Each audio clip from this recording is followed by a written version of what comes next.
Hello wonderful person, this is Anton, and in today's video we're going to go out there into our galaxy and discover the most massive exoplanet we discovered to date. We're going to compare this to our own Jupiter and find out how big it really is. Welcome to What the Math.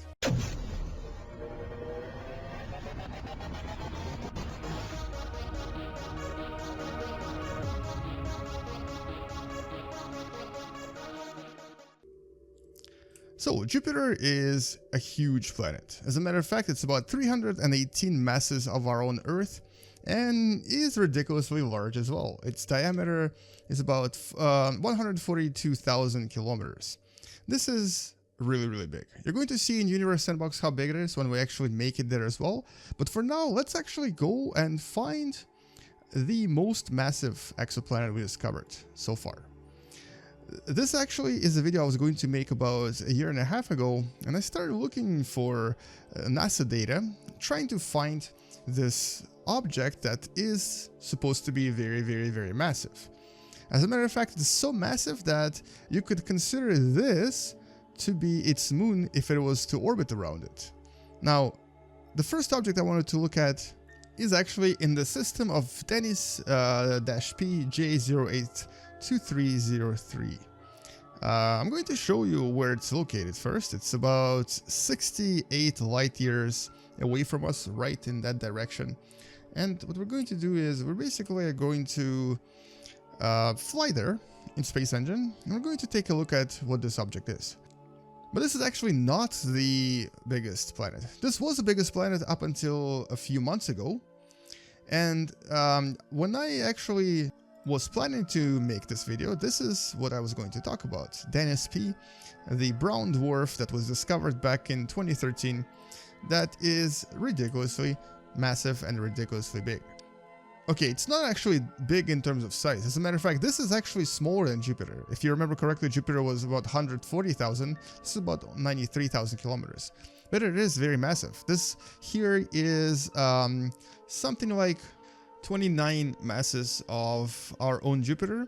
In other words, this is an object that is a failed star. It's a brown dwarf. This right there, its companion, is another brown dwarf, which actually is a lot more star-looking.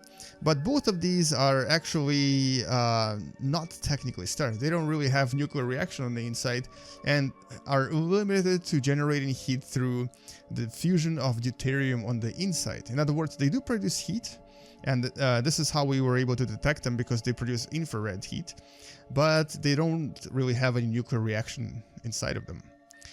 So this is something I wanted to show you about a year ago. But then as I started looking around for different NASA findings, I discovered a database with a lot of other objects that were discovered. And I'm going to show it to you right now. Let's actually escape this system and go to the officially most massive planet out there with a much easier name. So we're going to escape this unusual binary system of two brown dwarfs and go to the object by the name of HR 2562. Now this is NASA Exoplanet Archive, the database of all of the confirmed exoplanets out there that were discovered in the last few decades. And right on top, by mass, is HR 2562. This is actually an object that has quite a lot of different names, that you can see them right there. And it was discovered in mid-2016 and confirmed not so long ago. So let's go there and find it and jump to it in Space Engine just to see what it looks like. And chances are it looks relatively similar to the one we just saw as well. So notice how brown dwarfs do look like gas giants, but they are a lot more massive and are a lot more energetic, and this is why they have such strong aurora right here. They are very magnetically active. Their magnetosphere is probably significantly higher than the magnetosphere of our own Jupiter. And if you remember, Jupiter's magnetosphere actually reaches all the way to Saturn. So for this object, its magnetosphere probably reaches all the way to Neptune if it was in our solar system. So other than looking like Jupiter, this object actually is a lot different to a common gas giant, mostly because of the mass. So the mass here is about 30 to 31 masses of our Jupiter.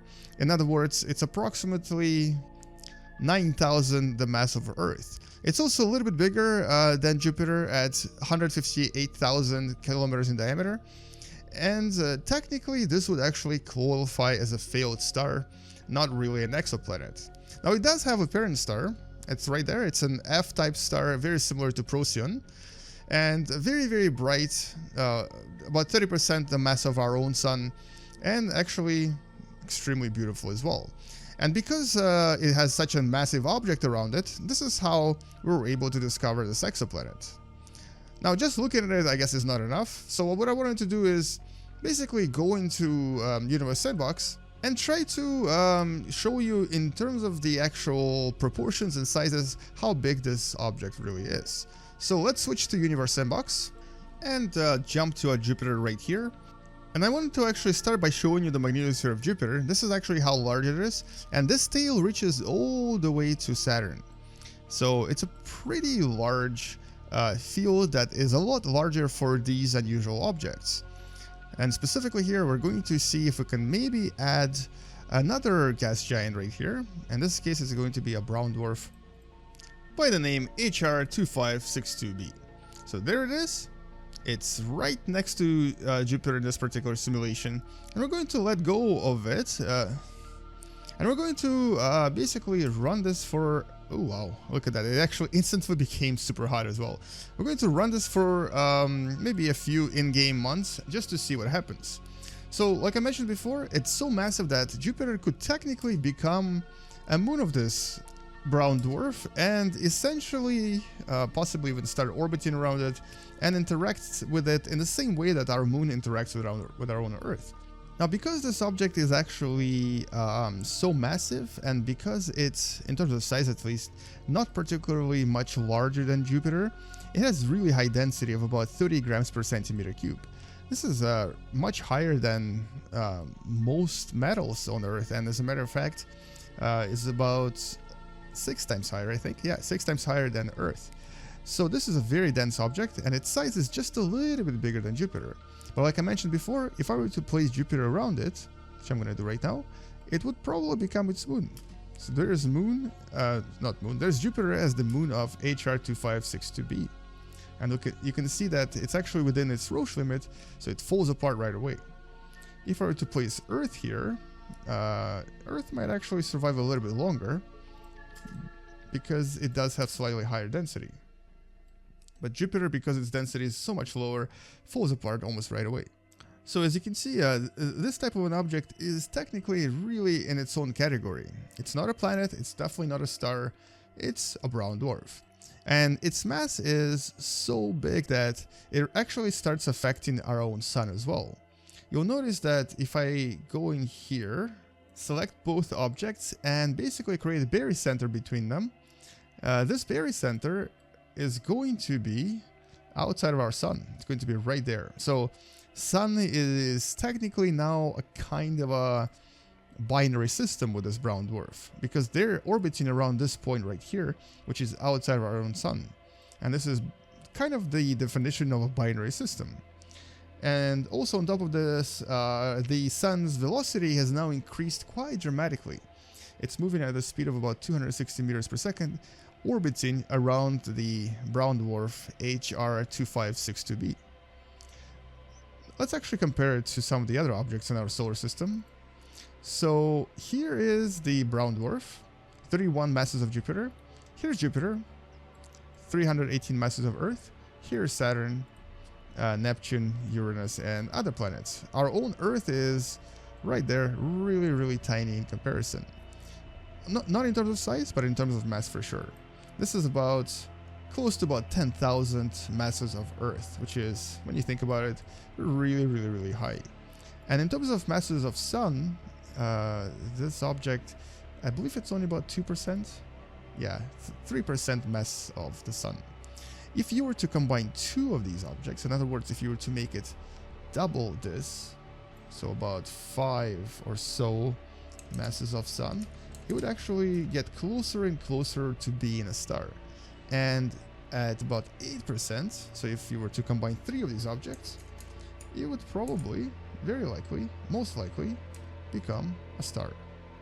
And this would be a red dwarf. So this is how ridiculously massive and how unusually non-planet, yet planet-looking, the brown dwarfs really are. Ooh, looks like I actually destroyed something here. I think the Earth that we used to have orbiting here came too close to this object and now created a beautiful ring around it. Well, that's kind of all I wanted to talk about in this video. I wanted to show you the most massive exoplanet discovered so far, which technically isn't really a planet, but it is a brown dwarf, and brown dwarfs are not stars, but are kind of planetary. Anyway, so we're gonna consider this to be the most massive exoplanet out there, but at least by NASA's definition, and stick with it until we find something else. Thank you so much for watching. I hope you enjoyed this video and learned something from it. And if you did, don't forget to subscribe, share this video with someone who enjoys watching space videos and wants to learn through video games, and come back tomorrow to learn something else. I'll see you guys later. Space out, and as always, bye bye.